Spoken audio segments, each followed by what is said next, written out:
A great program for you tonight. We've got two terrific presenters, and I'm going to let them kind of introduce themselves in a minute, but we do want to thank you. I'm Tom Squares. I'm the Vice President of ACM Community Management, and it's nice to see all of you here. And this is the first seminar we've done up in this neighborhood, so we try to move them around, and I know Art's been to several of them in different places, and Sheila's been to a few, and you guys have been to a couple, so we appreciate that, and we hope to do more, and you'll obviously be getting mailings from us on a regular basis, and you know, any questions that you ever have, my business card is out in the back, or out in the front, I guess, so I do want to take this time to thank Viviana, who you met when you checked in. She was the one that puts this all on for us and does a great job. And I want to thank Lindsay for being here from Keogh and Moody. She's here with Gabrielle, and she does a great job with the marketing. And she has a bunch of handouts and stuff in the back. So if you're during the break time or at the end of the program, if you'd like to get some information from her, that would be great. And before I introduce our panelists for tonight, I'd like to just, since we have a small group, just quickly name and just where you're from real quick, and then so kind of everybody can get a feeling where everybody's from. So if we could just start over there. Oh, I'm sorry. Get your That's okay. Forget it. Just spit it out. Eileen Stanton, Clubs of Bradford Place, Round Lake. Oh, great. Thank you. I'm Dick Cherokee from Libertyville and part of River Ridge Development. Thank you. Tom Morrison from Libertyville, River Ridge.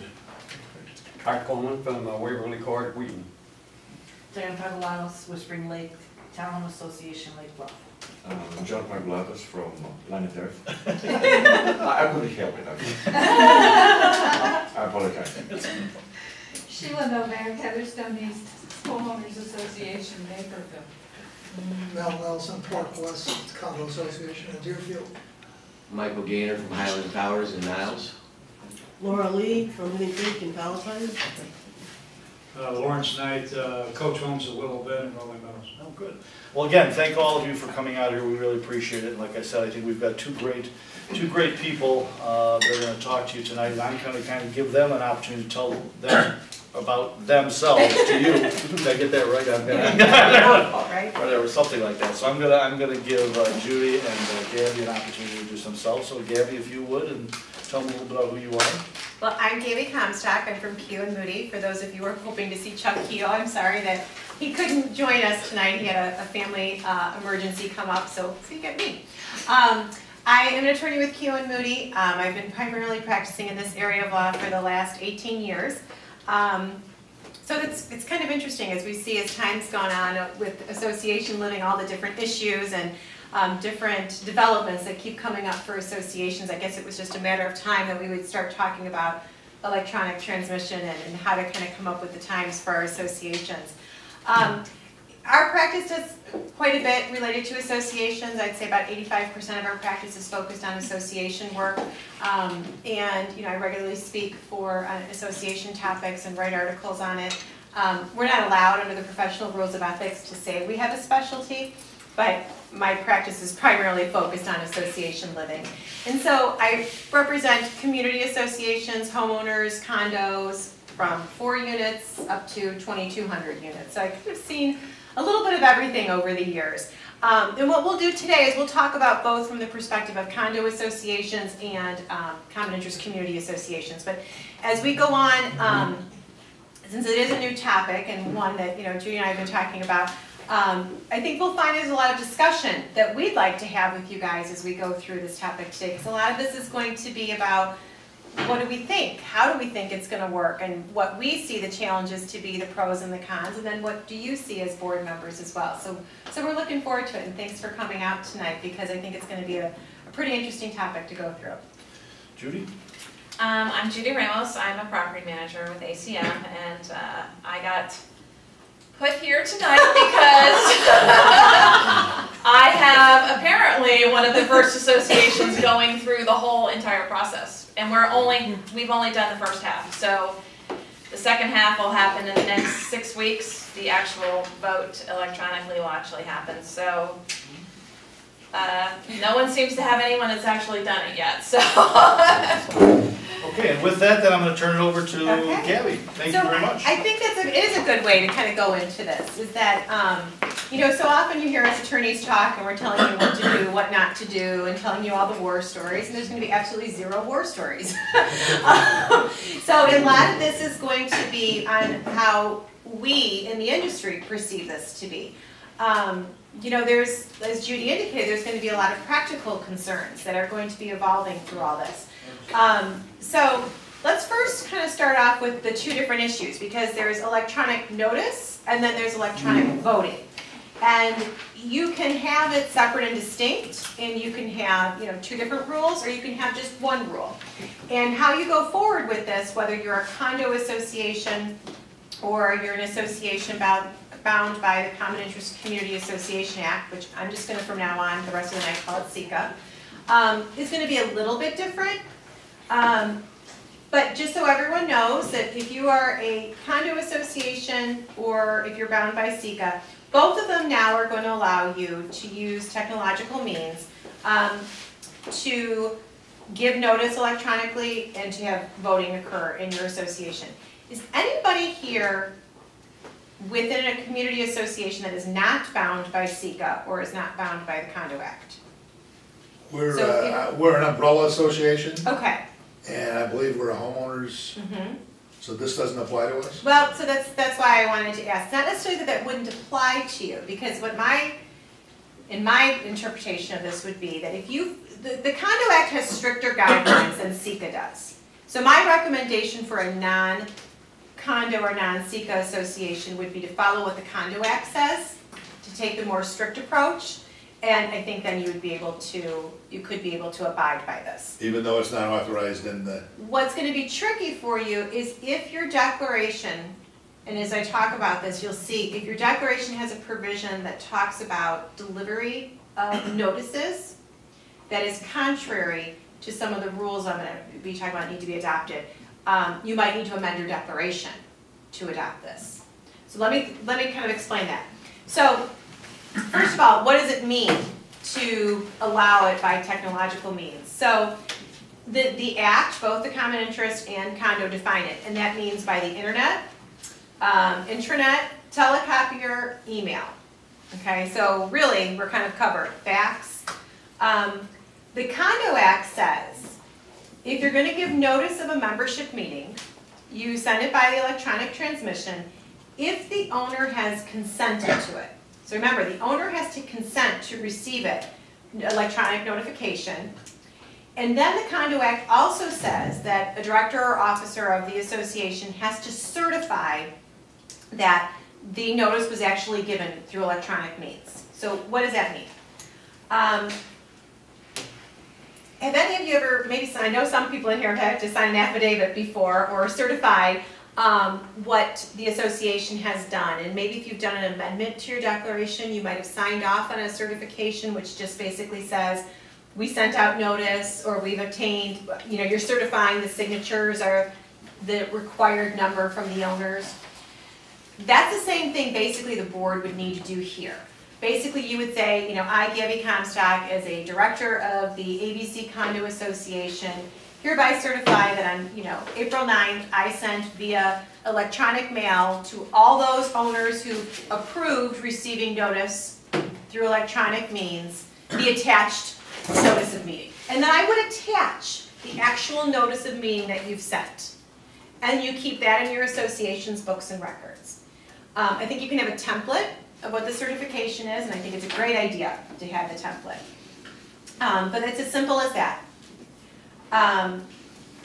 Now, the Condo Act says we have to also, the board, has to adopt rules that we're going to now send notices by electronic means. And the rules have to specify that the owner, like I said, is agreeing to receive notice by electronic means, that the owner is going to give you an email address, and that the owner is either waiving the right to receive the notice by regular mail, and now will receive it by email, or the owner is agreeing to receive it by email and by regular mail. So, I know, it's all these little things, right? And then the rule should also specify that once notice is sent by email, an officer or director of your board will confirm, certify that it was sent by electronic transmission. Just as we want that template form for the certification for the board members, you should also have a template form that your owners are filling out.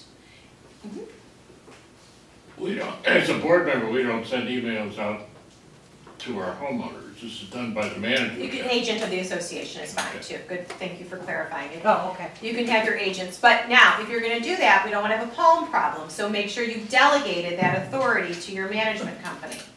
Okay, and you can do that. That's fine, as long as your governing documents allow, which most do, but you wanna make sure that you've delegated that authority, okay? So, not only do you want a template form of what that certification has to be, you also want to have a template form for owners opting in. And you want them to specify their name, their address, the email address that they want this notice to be sent to. You want it to specifically state that notice will be sent to this email address until you give us either a new email address or you rescind this authorization. And then you want it to specifically state, what are they waiving? Are they waiving their right to receive it by email, by regular mail? Or do they still want to receive it by regular mail? And you can just have, where they check it off. And you want them to sign this. Have them sign it, have them date it. And make sure you're having the owner do this, right? We don't care what the tenant says. We want the owner to be the one doing it. So it has to be actually a physical. It can't be an email coming back from them. That's a great question.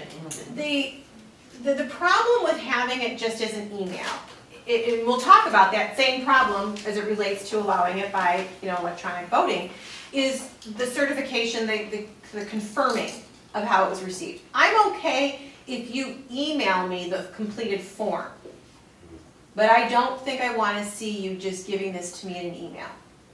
I want to see your signature on it. Just as if you were voting on an amendment to your declaration, I wouldn't want you just sending the board president an email saying, I vote in favor of this amendment. I want your proxy. I may accept a copy via email, but I want the actual form filled out. And the main reason is we want to make sure all the I's are dotted, all the T's are crossed. Yes? Do all owners have to sign the form? All owners who opt in. And as long as one owner for each unit has signed it, we're okay. So I think if you have multiple owners, as long as you have one, and that's the designated voting member, you'd be okay. Because remember, under both acts, they say, the one owner who's acting as the voting member is who you can rely on. So as long as I think you're okay if you don't have both signatures on there. And then if we are bound by SECA, same thing. The owner has to agree to receive the notice by email, and it has to be allowed by the rules of the association. Now, there's no requirement under SECA that a board member or its agent certify that notice was sent via electronic means. I think you should still do it. My advice would be, if you're going to do it this way, still have a certification filled out. I always err on the side of caution. And just as you would have a paper trail, right, if you were doing a regular mailing, you need to have a paper trail if you're doing it by email. And I think that's so important, not because it's by email, but because anytime we're giving notice, we want to make sure that if an owner challenges us, we can go back and say, oh, here's the document that shows we really did what we said we were going to. And I think, especially when something is so new, you really need to make sure that you're having a good paper trail. Yeah? Is this a blanket certification? If you have 200 units, I'm company sending out a blast email, 200 units, you don't have to fill out 200 certifications. You just do one. And what your one will be is that you are sending out the notice that you've sent out was sent to all those owners who opted in to receive it by electronic means per the association's books and records. So you just have one certification, and then you would just have the notice attached to it, and you'd be fine. So you don't need to fill it out 200 times. I would also recommend that you still have your paper trail of what was mailed out, and if you want to have the certification say, I mailed it out to all those who want to receive it by regular mail, and I emailed it to all those people, that's fine too. If there's two different people, one sending it out for those by regular mail, one sending it out for those by email, you have two certifications, okay? So you can use the electronic means as long as the transmission creates a record that can be retained. So by that I mean, you can use electronic means if when you send it, it can be retrieved somehow, and it can be converted to a printed format. So you can't text them. You need to, that's why email seems to be what's going to be the best form for most associations, because we need that you can have proof that it was printed out. Drop boxes will work out okay. Obviously having an attachment to the email is no problem. It's just that which you can't have a hard copy of, okay? You could fax it to them, too. You could fax it to them, absolutely. As long as they specifically say, I will accept it by fax to this number. But absolutely you could. In your template, could you say by electronic email and/or fax? So what you could do in your template is you would list, I agree to accept it through electronic transmission through the following formats. And then you can have them listed out. Problem is, what happens when I say, I want it by email, I want it faxed, and I want it by regular mail? Because I could say that.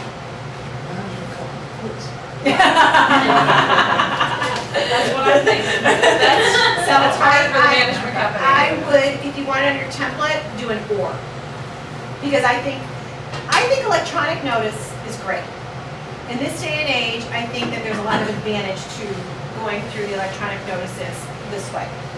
The rule is great. You can just simply, adoption of a rule is just by the board, very simple. This is how we're going to send out notices. I think this is not just for voting, obviously for amendments or anything like that. This is even just the notice of the meeting. This is just, information about our association, anything we want to get out. And I think what a great way, especially in this day and age. So I think it's a great way to communicate with notices. There are some obviously issues that can come up. What happens, we've all been on the other end where I never got that email. You went to my spam. So do I see issues? Yeah, I do see issues. But giving the notice electronically, I think, is a little easier to deal with those issues, but I don't think it's going to alleviate it. Because you're still going to get that problem owner who's going to tell you, I never got notice of any of your meetings. Well, a lot of email programs have the ability for you to either receive a notice back that it was received, right, and/or open and read. Right. So who's going to keep track of all that? Yeah. And then these are just questions you have to ask yourself. That's what they get paid for. I'm going to say that's not in my contract. We can do an amendment. But those are, and you're right. But these are the things we have to think about. So who's keeping track of that? We also have to think about who's keeping track of those that bounce back to us, right? As undeliverable. What are we going to do with those? These are problems that can be solved, but we have to think about it in advance. So which email address is this all going out of? I'm a self-managed association. Or, you know what, my management company is going to charge me more, not saying you would, but my management company is going to charge me more to do all of this. We want to save a couple bucks. So I'm the board president, I will send this out. Am I doing it for my home email address? Should I be doing that? Probably not. These are all the little things that we have to think about. Okay, and who's keeping track of all this? Okay, so we have the certification, and we have the notice. Who's making sure it goes in our books and records? Make sure it goes, if the management is doing it, I'm sure management is, but if the board is doing it themselves, is it the secretary? You got to make sure of that. And then, like I said, making sure when it comes back, okay, what happens then? We all know what's going to happen, right? You're going to send it out, and the owner is going to come back with a response that had nothing to do with what you just sent out. Who's then in charge of responding to those emails? Who's keeping track of those emails? How are those getting into the books and records?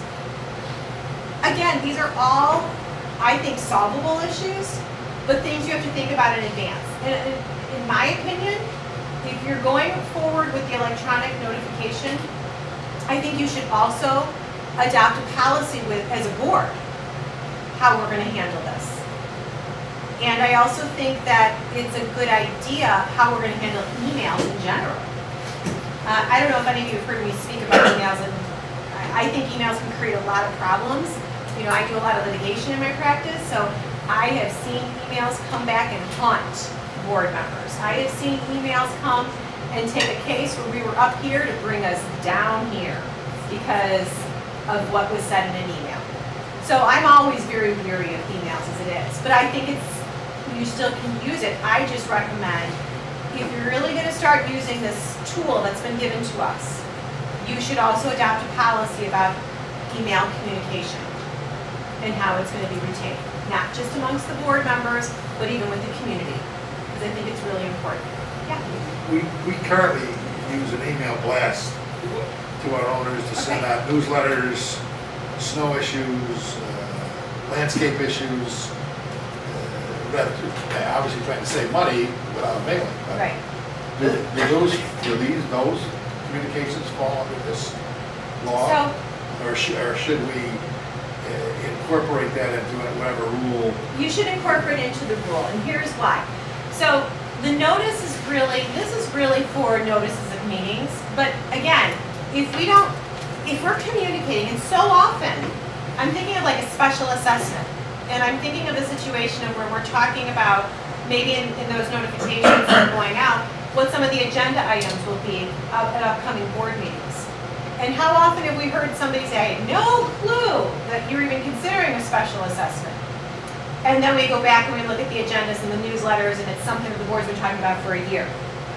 And if we're sending it only by email, I would like to know, as the association's attorney, that there's a paper trail showing this person, one, agreed to receive it, notification of any kind by email. Because then when they make that argument, I can say, well, yes, but see here you said you receive all notices, and here's these newsletters where we were talking about what the board was looking at and considering, and here's your form where you opted in to receive it by email. That makes it a much easier position for the association to be in. We never want to be in a situation where an owner feels that they don't know what's going on, right? So I think the best rule is to make sure you cover all types of communication. And for a non-condo or non-SECA community, I would recommend that you then look at your declaration. Is there a conflict with how to receive notice? And, you know, for you condos or even SECA associations, when you're looking at updating your documents, I would still recommend that you change that provision in your declaration that allows you to give notice through electronic transmission. The advantage, there's just no conflict, we have no issues. And the reason I say that is it's just, we want everything crystal clear and we want it nice and clean. Do I think you have to go immediately and amend your document? No, absolutely not, especially for a condo in SECA, because you already have a statute that allows for it. But I think as a practical matter, if you're going to be looking at an amendment at some point, change that. Make it easy for people to follow and understand. Yes? When we've had new owners, matter of fact, when we bought we're 10 years old now, basically. We're, you know, name, address, license plate on your car, email address. Right. By providing the email address, has the owner given permission? Not necessarily, because the act specifically says, both acts say they have to opt in. So you want them to affirmatively state they will receive it. I'm talking more about these general blasts. Yeah. Because we You do still, use those. right. I mean, that would be an argument to support why you're doing it that way, but I would like to still see it affirmatively stated. And I think that's, again, the best way to handle it. Excuse me. Okay, so that's really with electronic notices. I think electronic notice, like I said, notification, I'm all for it. I think it's a great way. I think it saves money, and that's how most people really, if you're like me, you know, you're reading more of your emails than you're reading the mail that comes in every day, right? In your mailbox. I feel a little differently on electronic voting. So is it okay if I go right into electronic voting? Go for it. Okay. I do have one thing that I want to add, that another thing we didn't think of, but we did think of, the one association I'm doing it, new owners.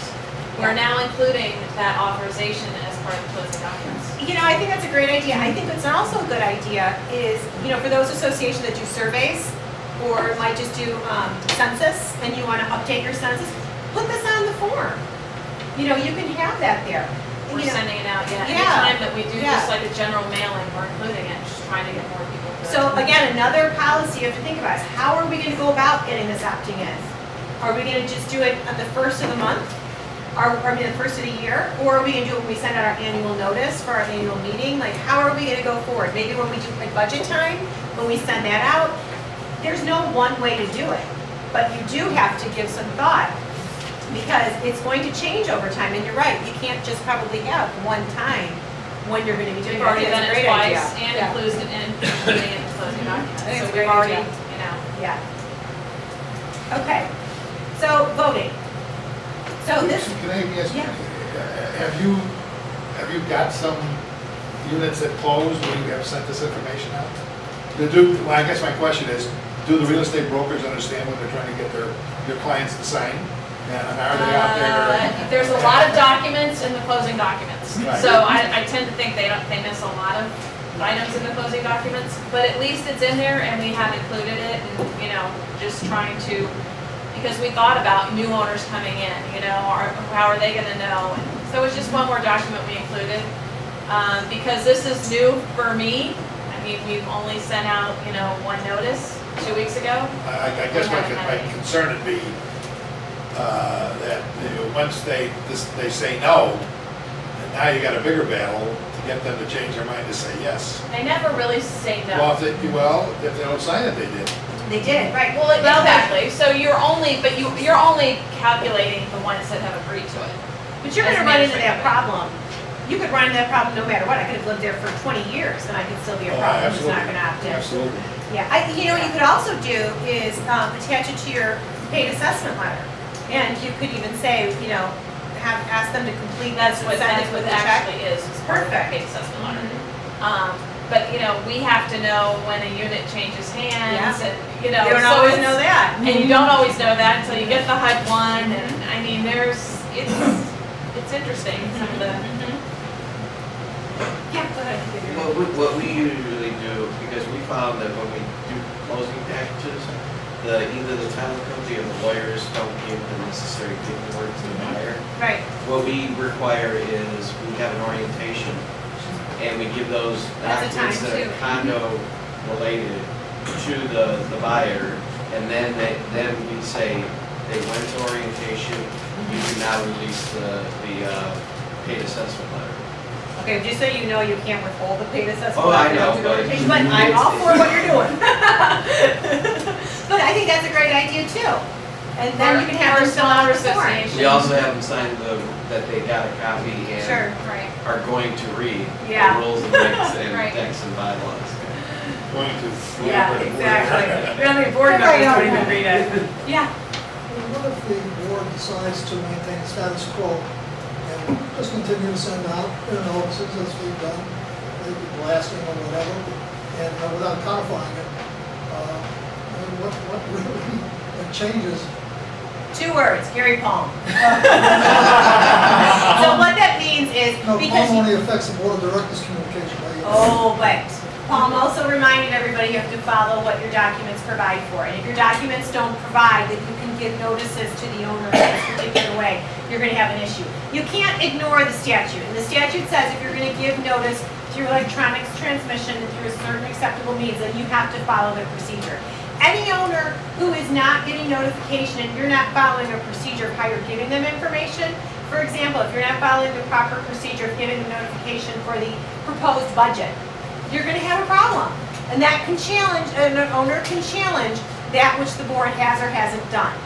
So, because it's so easy to adopt a rule, and that's what's nice about this, I will say that at least it didn't require an amendment to the declaration, there's no reason for a board not to. A board may decide, we don't want to deal with sorting through who's opting in, who's not. That I'm totally fine with. But if you're going to be giving notice through electronic transmission and these acceptable means, you need to follow what the acts require you to do.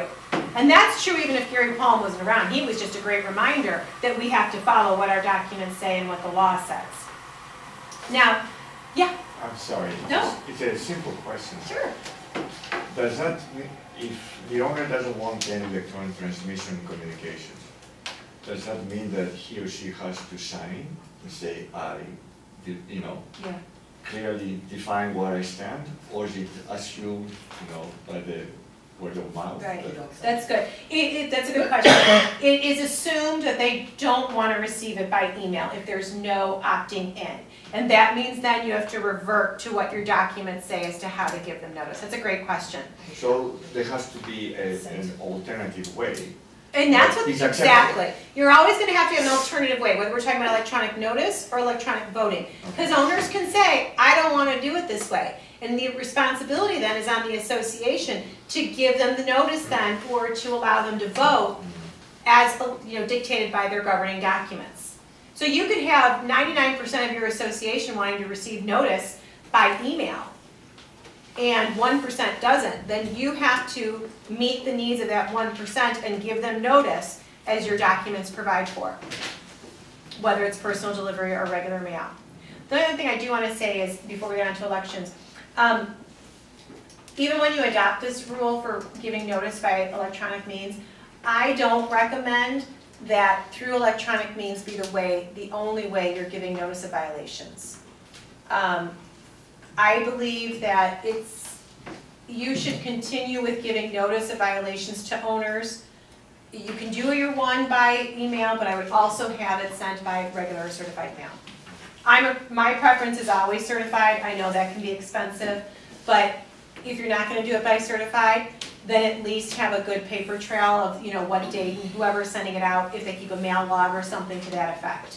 But I would like to see that the notices for violations still be sent, even if somebody has opted in, send it to them both ways. Because I can see that creating problems. This act doesn't specifically, the changes to the acts don't specifically talk about violations, but let's face it, that's usually where an association runs into a situation which can get very expensive for them, and I think it's the best way to try to seek compliance. I think what's confusing me is the terms. I understand and appreciate the word notice is implemented in the declaration, official notices. Right. I mean, but if you communicate, I think, you know, we think of sending blasts of emails or whatever, which we don't really consider legally notice of anything. It is a form of communication. My recommendation to you would be then to talk to your association's attorney and adopt a resolution. And if the attorney believes, based on the terms of your documents, that would be a reasonable interpretation, then to adopt a resolution that that's how you're interpreting the document. Because it's going to be different for each association, and I don't necessarily agree, but you'd have to look at what your documents say, and I would have a resolution in place to show the reasonable actions of the board for doing that.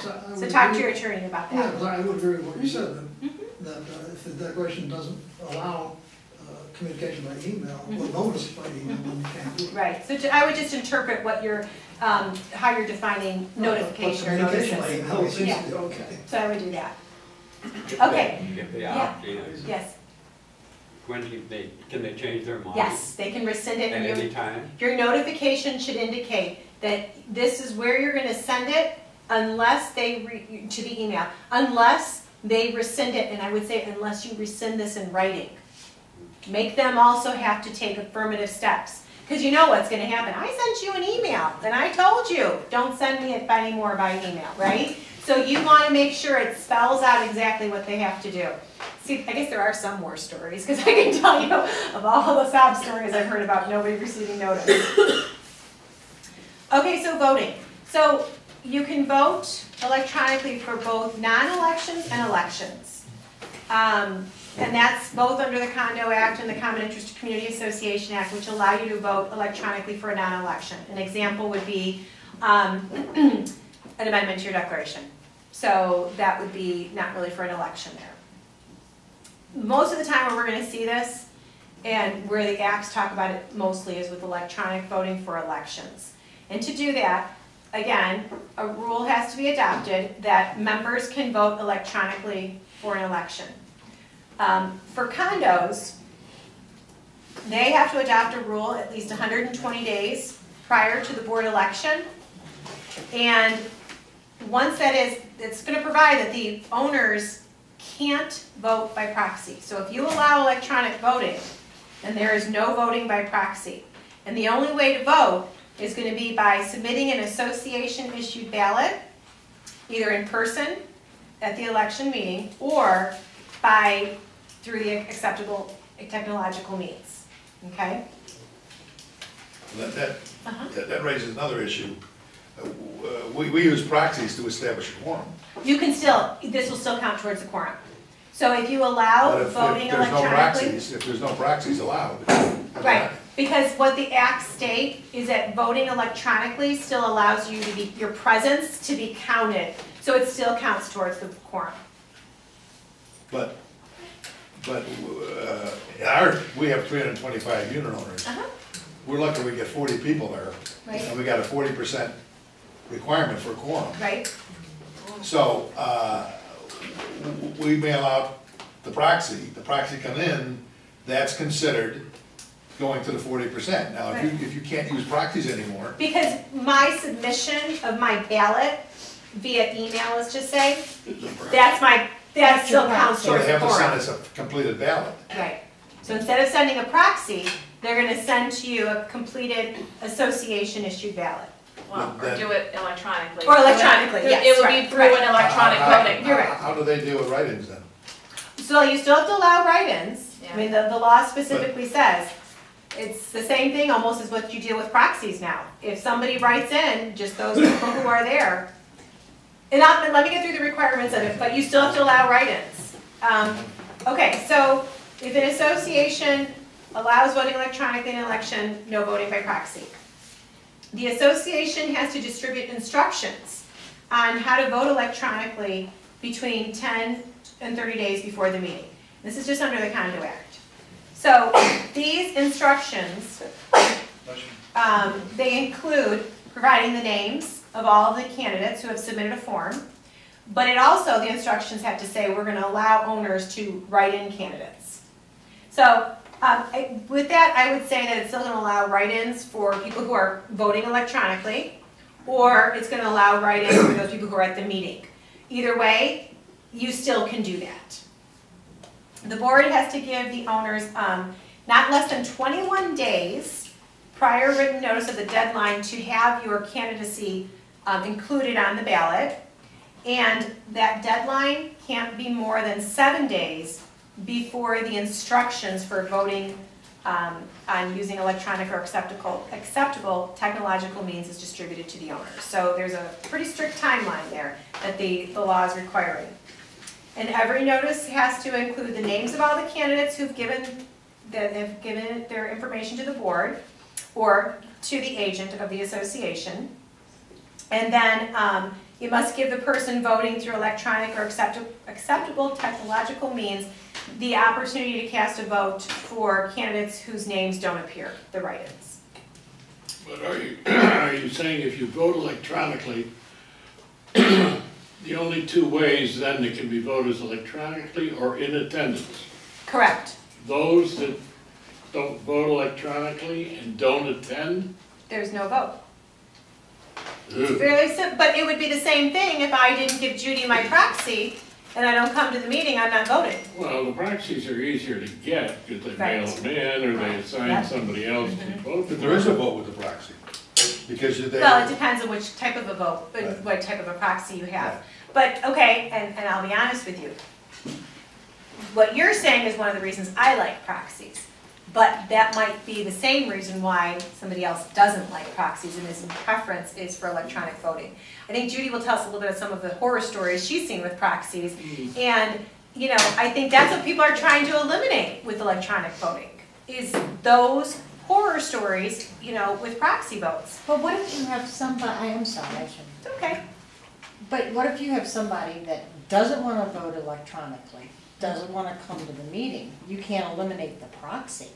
Well, you can't. Well, let me get to, okay. Because that's, if the person doesn't, if you're having electronic voting, you can't allow it, and there's no proxies then. So then we've got to come up through another means that allows you to vote. And that's gonna be tricky. So is it then that you come to management's office and management gives you the ability to use a computer and just log in then and vote? That might be it. Well, doesn't 18B9 allow both? If you're adding technological 18B9 for the condo act, I mean, we've done that years ago, eliminate proxies. If you just add acceptable, Well, you know, they have the option of doing either. But 18B9 automatically eliminates proxy. Well, if you have a rule that If you eliminates set up the it. rule, If you set up the rule. 120 days, There's not a lot of associations that before that did adopt that rule. Some did, some didn't. We Some did. people relied, like you were saying, just on proxies for years and years. Yeah, we have mail-in ballots and we have eliminated proxies. If we, Sure. if we institute electronic balloting with a backup of mail-in ballots, because not a lot of people have at least in my association, has a lot of communication with computers or anything, how does that, can it piggyback even though electronic balloting says you have to allow proxies? No, electronic voting says you can't allow proxies. Okay. So I think that what you have to look at is, I mean, write-in candidates, because we can't even take nominations from the floor. yeah, I would disagree with that for almost every association. I think almost every, associations, I believe, even those that have specific guidelines in their declaration or their bylaws that say candidates have to submit it, there's to be a nominating committee, you go through this process, I still believe you cannot prevent people from being nominated from the floor. I don't think it's a good practice for associations.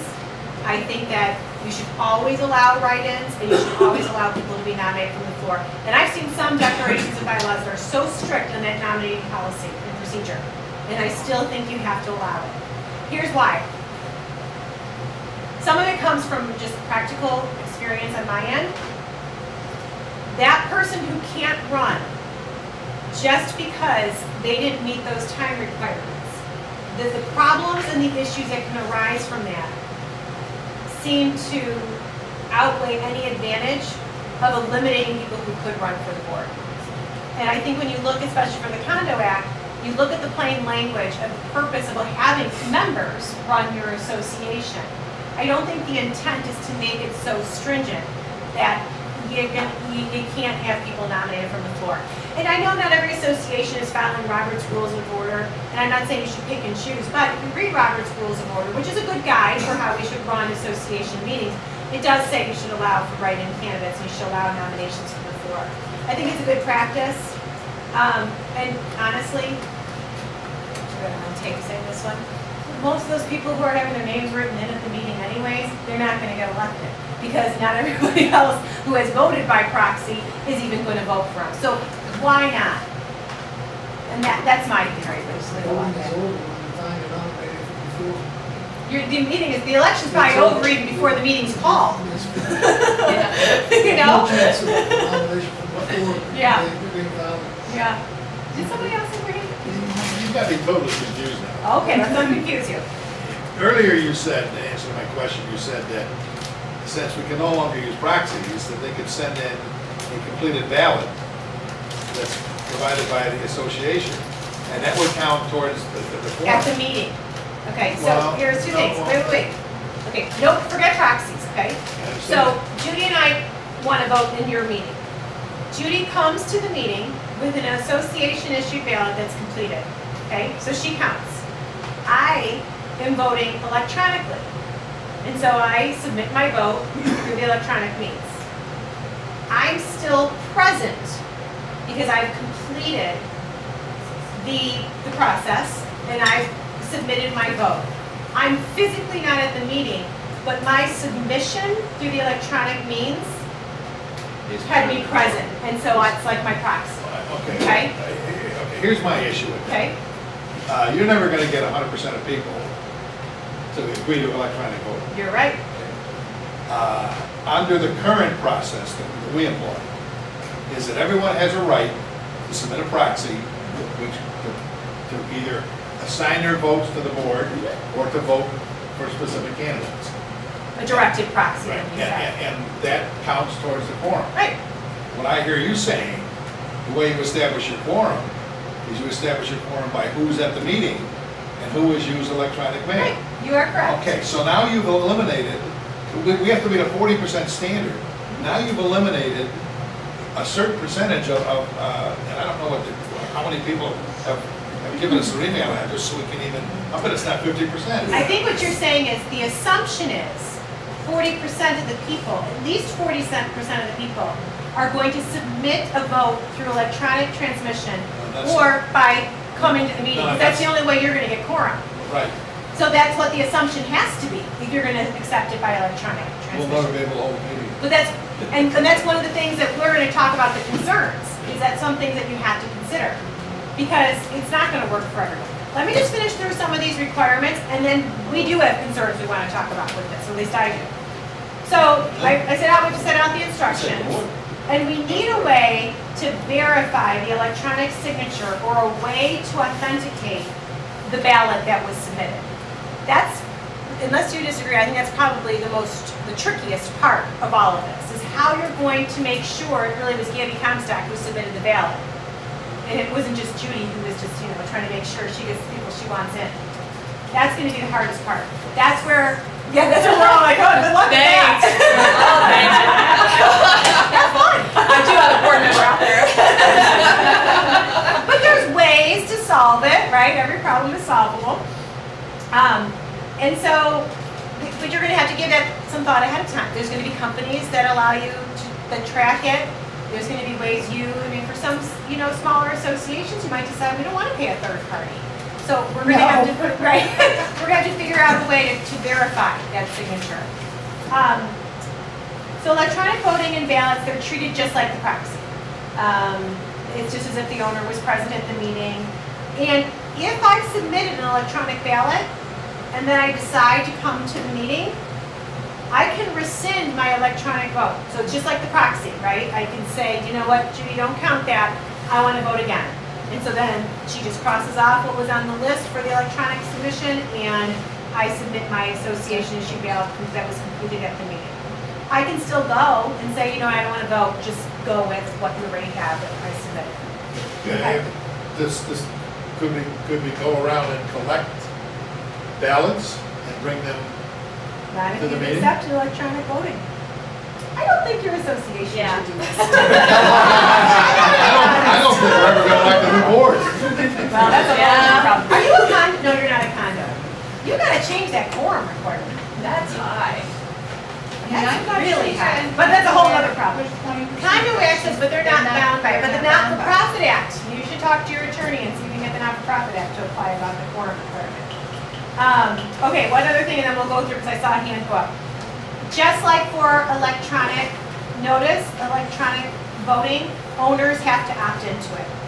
And if an owner decides they don't want to opt into electronic voting, just as I said a few moments ago, the association has to determine how they're going to transact business with this owner throughout it not being electronic transmission.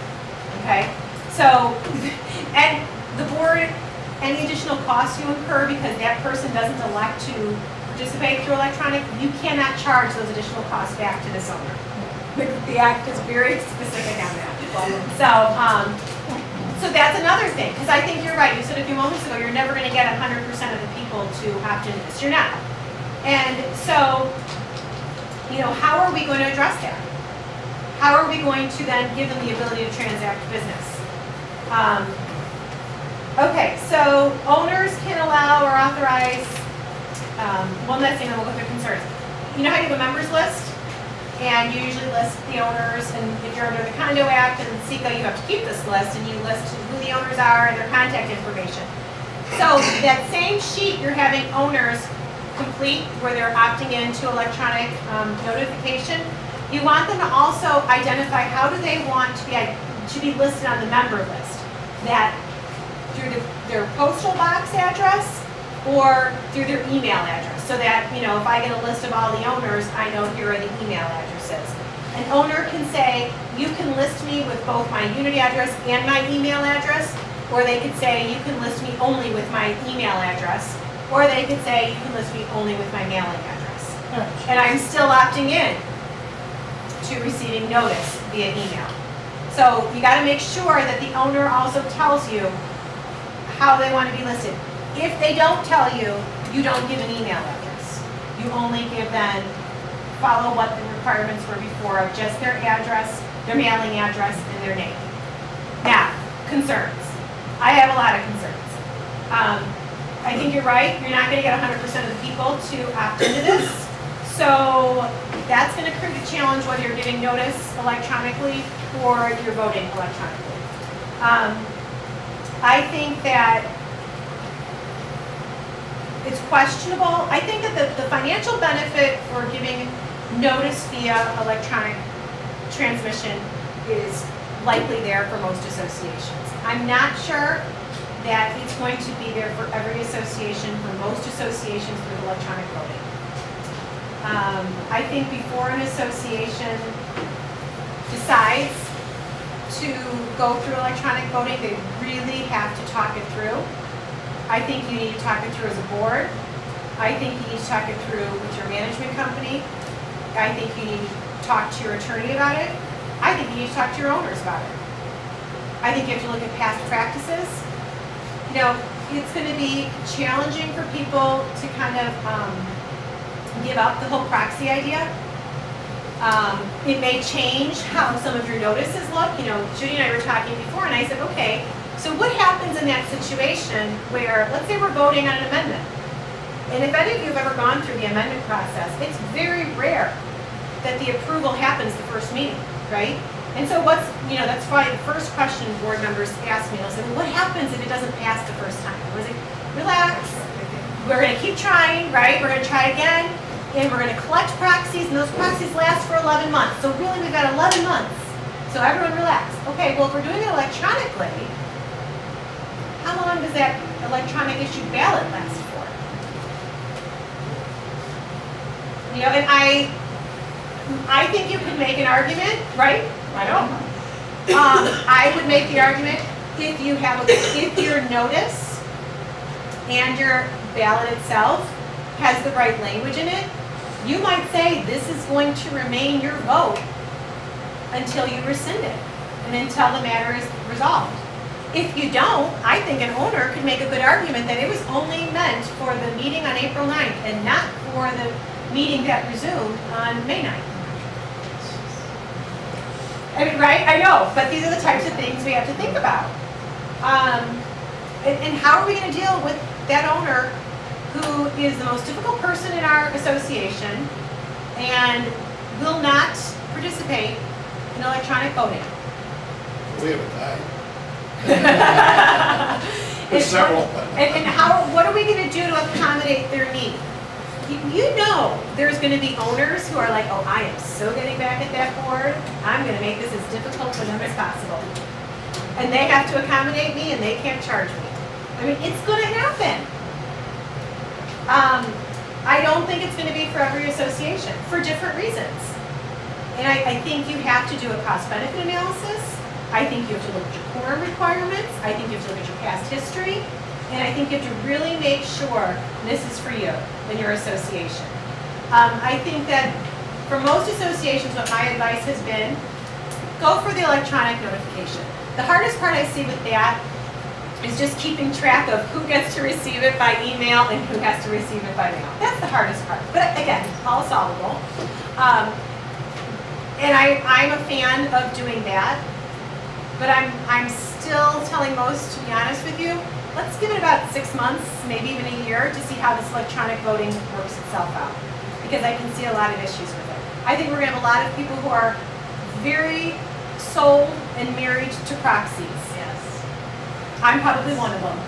And it's going to be very hard changing that mindset. Yeah. It's going to be very hard to change that mindset. But, you know, you were saying before, but it allows us to go and collect those proxies, and it allows us to get our quorum, and it allows us to get people to vote. You know, as I was indicating, maybe you can elaborate on this too, Judy, is that those war stories, those people who said they were bullied. You know, and that's what this is meant to get rid of. And that's what that rule that you were talking about before that even said you could say no proxies, and you could, you know, under the Condo Act, you could have done this before, and you're right, it was to eliminate the problems that occur with proxy voting. still see a lot of benefit to proxy voting. I think this gentleman had his hand up for a while, sorry. So, let me get this clear. Based on the new legislation, the old written proxy method is basically No, only if you elect to receive voting, or to do the voting through electronic transmission. So if in fact you amend your declaration of bylaws or simply do an amendment to the rules and regulations, then you can do electronic proxy voting. And the old written proxy method used by your association cannot be used. Is that right? I think you're confusing two issues if I'm understanding it correctly. So if you determine your association decides you're going to participate in electronic voting, then you cannot allow proxy voting. But you can elect to do electronic notification, and you could allow somebody to transmit their proxy to you through electronic means, as long as the voting isn't through electronics transmission. Did I understand this question correctly? And also, it doesn't take an amendment. Right, just to your rules. The change the rules. Right. So what you're saying is, the old proxy system can still be used unless the association decides to change by a rule to opt into the new electronic voting system. Correct. But if they do opt into the new electronic voting system, then the old way of voting by proxy and writing is out the door. Correct. And you can choose electronic notification and not electronic voting, or you can choose to do both of them. You do it the opposite way too? Voting and no notice? The reason I would posit you couldn't do it that way is because I don't know how you'd give the notification for the electronic balloting except through electronic means. I guess you could mail it and then tell them to email it back to you, but I don't see I don't see the the benefit to benefit. that. I don't see the benefits of that. I think you could, but I don't think that, I think that would defeat the whole purpose of electronic ballot, of electronic voting. Yes. Yeah. Did you have a question, ma'am? I think I've got it answered, but it just seems to me, and this just is my own, it seems like by eliminating the proxy, you're eliminating a person's right to vote. Well, you're not, and here's why. I mean, I'm thinking absentee Yeah. ballot, Right. or, you know. Right. The reason you're not is because if that person can't submit their vote through electronic means, then you have to provide them another way to allow them to vote. And so I think that the argument would be, no, we're really not, because you can still come to the meeting, or I guess we work with you and try to come up with another way, or you vote electronically. So you're not. You know, So in I other think words, I have to go to their house and pick up maybe the ballot. Maybe. Type of thing. That, Yeah, you know, I think what's really going to be the real struggle is, so there's quite a few people in the industry, and Tom, you probably could comment on this too with some of your involvement in the industry. There's a lot of people in the industry who hate proxies, and there's been a big push to get rid of proxies for a while. I mean, this is nothing new that people wanted to get rid of proxies. And one of the main reasons was because they felt like it was controlling elections. It was allowing me to go and collect all the votes, a popularity contest, right? And that's why there was a big push in the industry to eliminate the proxies. You know, I guess my theory is this. They probably are right. And that is how people can get people to vote. But in my opinion, and I would said this to Judy earlier, if I really want to make sure I get on the board, I'm going to figure out a way to do that and to buy or get your votes, whether it's through electronic means or by a proxy. I just don't believe that's going to totally eliminate the problem. Yes, I was just going to share, you know, the idea of going door to door when you're a candidate, I think is sometimes a good thing. I agree. Do it. Yeah. There's no reason you can't go to their door and say, you don't need to receive the email, you take time to vote. So you Right. can still So you can still have the same encourage their problem. participation, or they might say, no, I didn't get the email. And you have the form with you and say, you know what, here's an opt-in form, why don't you send this to management? It's an opportunity to encourage more people to opt in. So I think there's still an opportunity to build a relationship and use that same concept of gathering proxies. You're just encouraging them to use their electronic means. And I will say this, I think you're right, and I think there's still a way to use that process and to abuse that process, you know? So I think... I've never heard of anybody trying to fight to get on a board. We went for 2 years with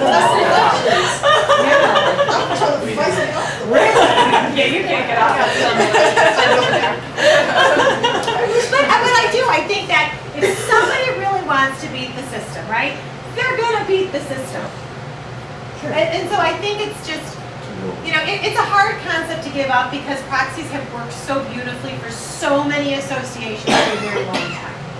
And unless I think you're in that community that really has experienced some abuse and some issues, I'll be honest, it's even for me, it's very difficult to understand or appreciate why proxies should be eliminated. And that's why I think every community is different. I've been talking a long time.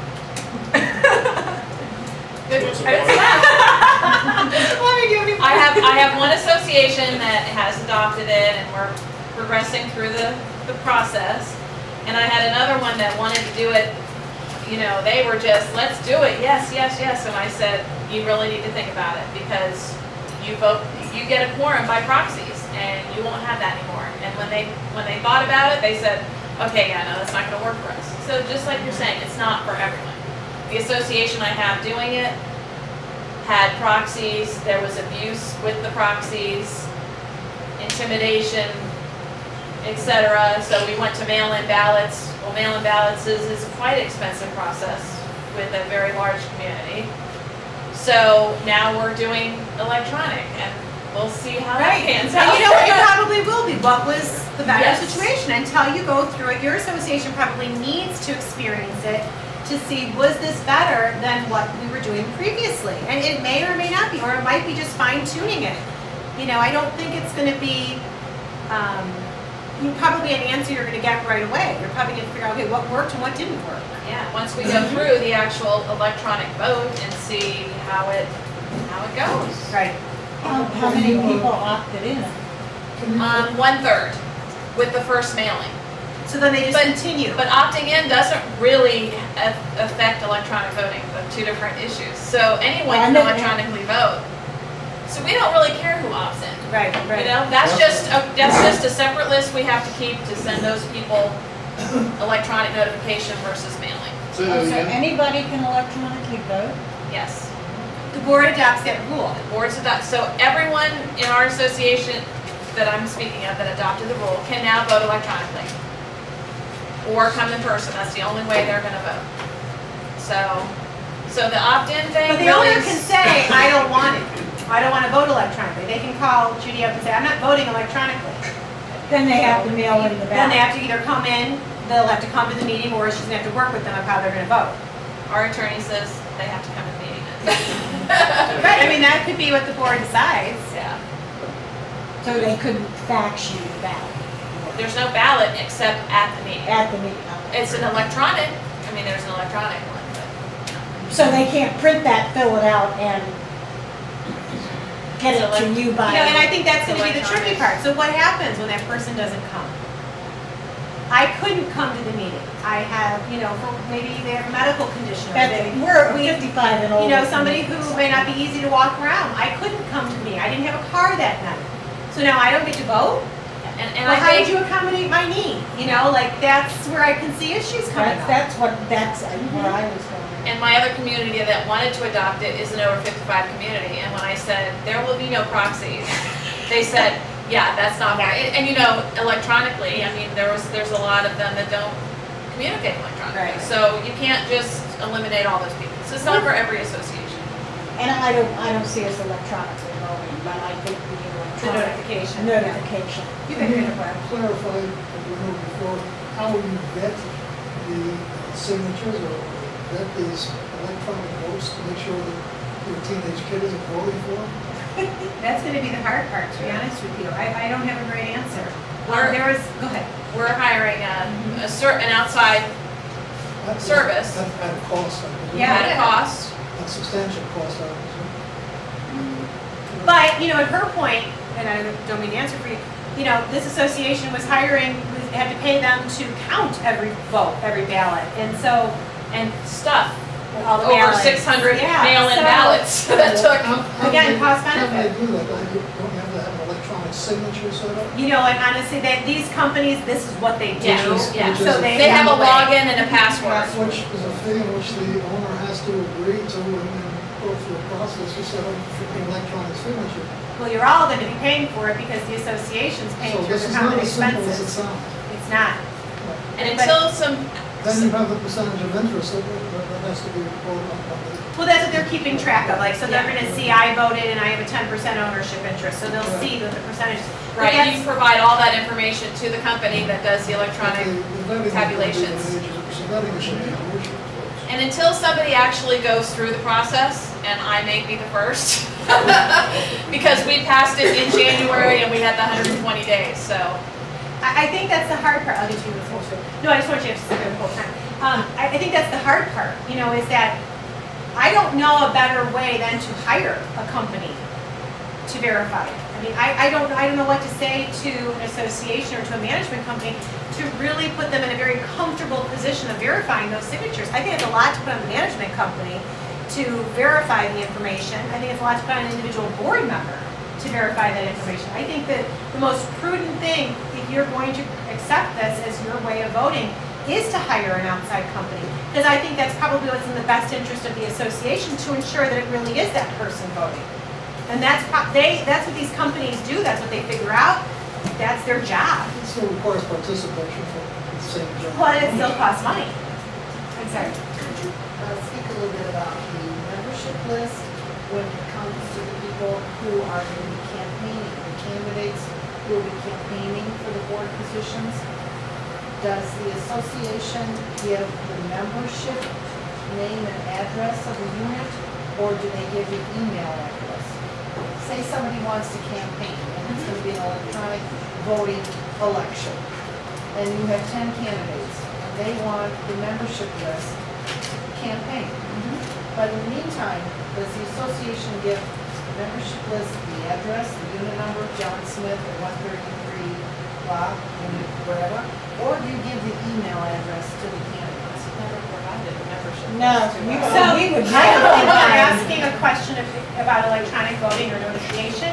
I think under the Condo Act, you're asking a Section 19 document request. Well, if you have an electronic election, you're going to have to consider the campaign. We would Not never, necessarily, I don't think it's never any allow different. the Because, and membership here's list. why. Okay. And I think whether you're, I'm just double checking the section in SECA about this. Whether you, are you a condo? No, okay, so I'm gonna stick with Section 19. Section 19 of the Condo Act specifically states about documents that you can make available to an owner. And it specifically states a current listing of the names, addresses, and the weighted vote of all members are only, owners are only entitled to that information if they submit that request in writing and if they state a proper purpose for it. So I think your question is not one related to electronic, but more of what does the owner who submits the proper request under Section 19, what is it that they get? And it depends. It's going to depend on what I've said that you should have on that list that goes out to owners. Do I want owners to all have my email address, or do I want them to only have my mailing address? But that's going to be separate and distinct from these changes to the Act, which require electronic voting. Because if I'm in an association that doesn't have electronic voting, I still want to campaign. I can still submit a request to the association saying, provide me with the name and contact for all the members, because I want to make sure I get elected. Right. So I have to comply with Section 19. But would that include the email addresses? If the owner If has the owner opted in. just opted in and said. And says, you but the can owner get- has to say, put this on the members list. And that would And be specifically said, put this on the members list. And I think how that is generally accomplished now with all the companies that I've worked for, I worked in Florida for a large management company, that's done through the website. When owners sign up for the website, they say my information can be visible, or I want my, I don't want my information visible. That's the only way I've ever provided member, if you want a member list, you have to go and see who's authorized it on through the website.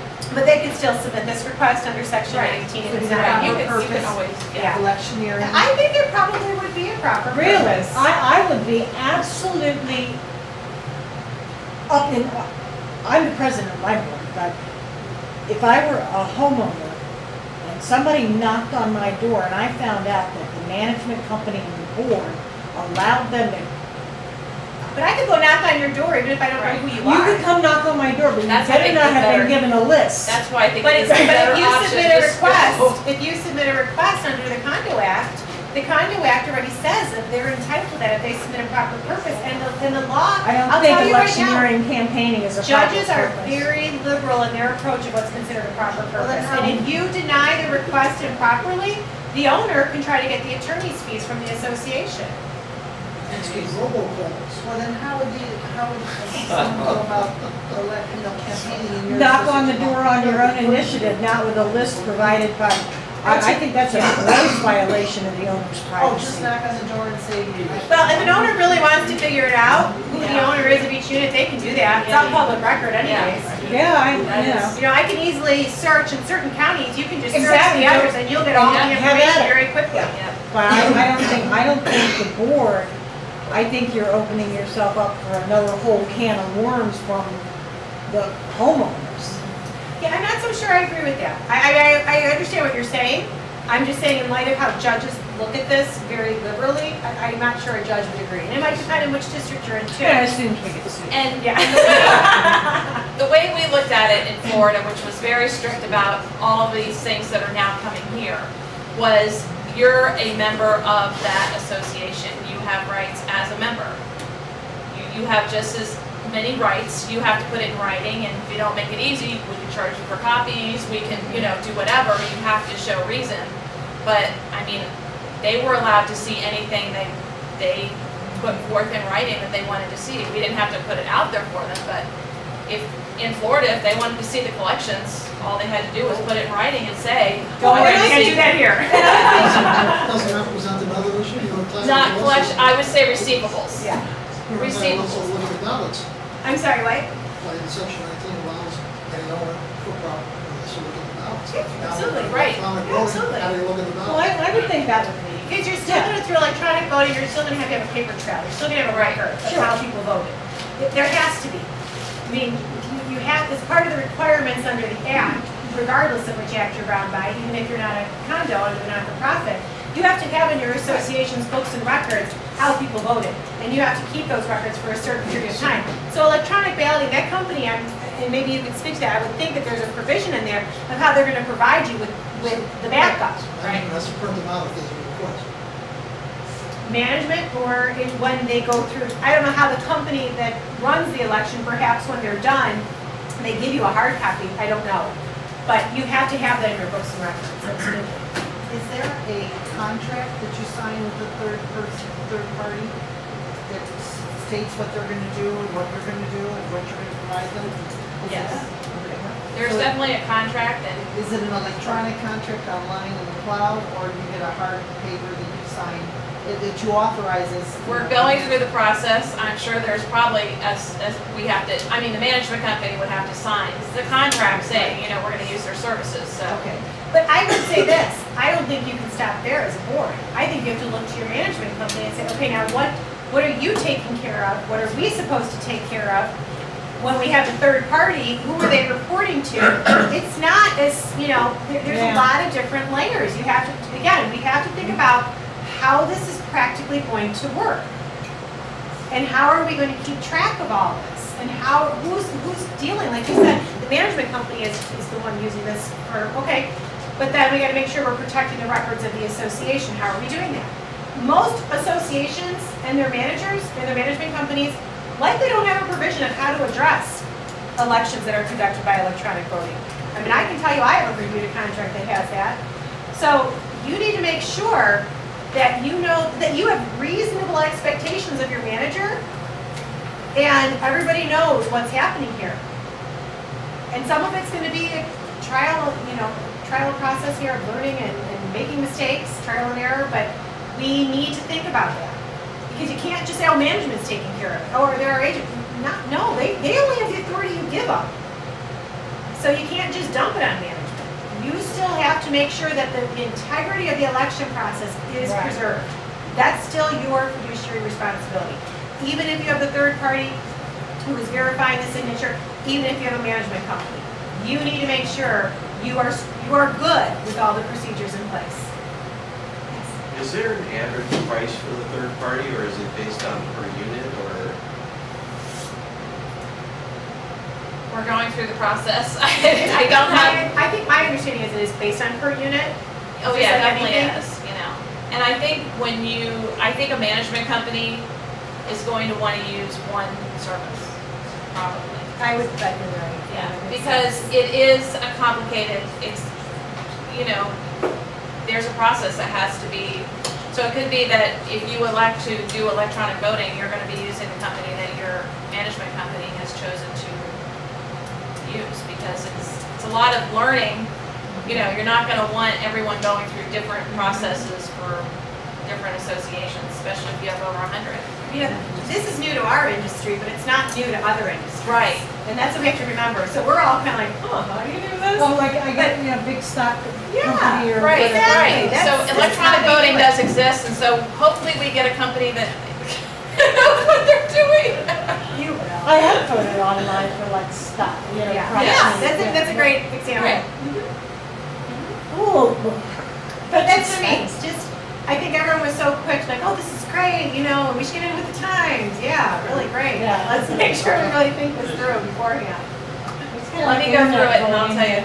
Yeah. They were saying a few years ago we were going to start voting on the internet. I think they realized that that's probably never going to happen, hacking the way it is today. Right. Well, and that's why even the company that you hire, you have to make sure that there's certain security measures put in place. I'm just thinking of that the hardest part is the verification of the signature, but that might just be one tiny little problem that could be, I don't pretend to know a ton about technology, so there is probably a lot more risks and issues that need to be considered. And that's why I think you do want to pay a third party to do this, because there's so many things that are probably beyond, our day-to-day knowledge, and I think you need almost that insurance. Do they determine, or do you tell them that your members are in good standing as far as their condominium fees or homeowners association fees or whatever? You tell the third party? Well, the only a few associations really have a restriction in their documents that say that unless you're in good standing, you can't vote. You would have to. But again, that's another way of how do you verify that was from a person who was entitled to vote. I don't know. I would think there has to be a process for that verification. You must give the third party a list of those persons that are entitled to vote, because somehow they have to designate, contact them. So I don't think you give them You have your information. exemptions or Yeah. But that could change at any point. Too. Right. Okay. So what does So I'm happen? thinking Everything it's went more out. eliminated at. But I think that's a great point. So what happens is we sent everything out, I'm, not current, and it's the day of the meeting, and I go and pay so I can vote. Does that company have my information so I can submit an election issue ballot? I don't know how it works. So you got to make sure that, if we miss somebody, how do you make sure? Or is it once they do you let everybody vote and then you go through it and make sure that was somebody who should vote? I don't know. Or take out the eliminations. Yeah, I don't know. At the meeting. like everybody within 30 days of the voting. I don't know. Ours happen to say. Some do have it. Some bylaws provide that. But we usually get that calculation the day of the meeting. So we usually print a list the day of the meeting so that when we're signing in, and if somebody has already voted by proxy and we just eliminate them, well, that can't count towards quorum or, because they're not current. So we usually do it the day of the meeting. Okay. I don't know. We'll see.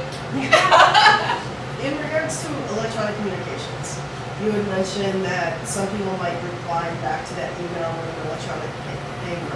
Can you add a disclaimer saying all replies will be deleted, or do not, no responses to this email address, and gets the association off the hook in case someone replies back and puts a complaint in or something? Because no one's going to catch all that. Sure, you can do something like that. I'd probably say, direct your communication to this address instead, or something to that effect. As long as you've been properly telling them where they should be sending that type of information, that probably would work for you. Okay. But, yeah, that could work, absolutely. Ours has an auto reply that automatically auto replies to whoever responds. Right, with saying, instructions on, right, saying something like, Yeah. don't reply, something like And I that. can think of so many different entities where you send an email to, or they send you one back saying, do not reply to this email, Right. no response. Hey, We're not doesn't looking work. at it. Right, that's what I was wondering. I'm sure you could do If the something like that associations do too. that, just in case, Yeah. because I doubt if management will use their own personal Do email you account. have associations? They'll that set up are- a separate we had to, association we had to, account, probably. we couldn't do it, we haven't figured that part out really. We couldn't do it through our website, which would be an email bulletin.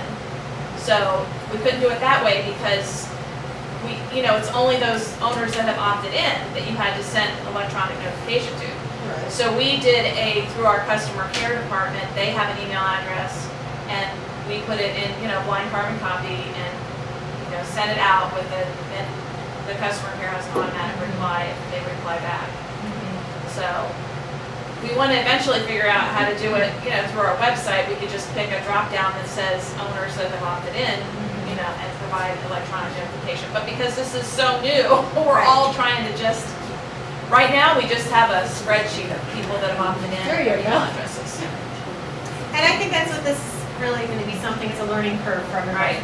And again, what works for one association may not work for the next, or which one management company may not work for the next. It's just going to be, figuring out what works best for your community. Any other questions? Hopefully no one's leaving more confused. No, it's very interesting. Only the management company. I don't think they're